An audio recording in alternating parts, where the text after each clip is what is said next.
At mga kapuso, pati po sa Laguna, pahirapan ang pagdaan sa mga kalsada matapos itong bahain dahil sa pag-apaw ng ilog. At saksi, si Mark Salazar. Simula pa kagabi, isolated ang malaking bahagi ng Mabitak sa Laguna. Hanggang baywang pa rin ang tubig sa ilang parte ng Manila East Road na pangunahing thoroughfare. Malalaking truck at bus lamang ang nakakatawid. Ang mas maliliit na sasakyang nagtangka pwedeng tumirik at kaya nagpapatulak na lang sa mga residente. Walang tsansang makatawid ang mga motor kung hindi nagpapabuhat sa mga residente.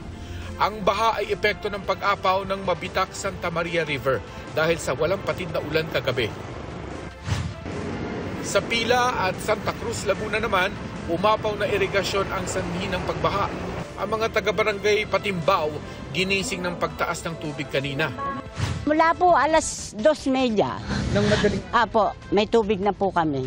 Ay di wala kayong mga tulog. Wala po.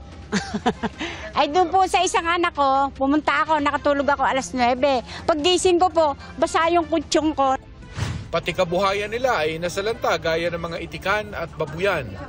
Mabuti na lang daw at huminto rin ng ulan at hindi katulad ng epekto ng bagyong Karina at Habagat noong isang buwan. Huminto po. Pero kung hindi po siya tumigil, hanggang dito po yun. Abot po. Ba't tumila dito? Maaga na po eh. Pero kung hindi huminto yan, nangyari. Diretso po yan. Hanggang taas na po ng bahay namin. Dahil nagbabadya pa rin ang orange rainfall sa Laguna, nakabantay ang Laguna PDRRMO sa 4 na malalaking ilog sa kanilang lalawigan na pwedeng umapaw at magpabaha. Para sa GMA Integrated News, Mark Salazar, ang inyong saksi.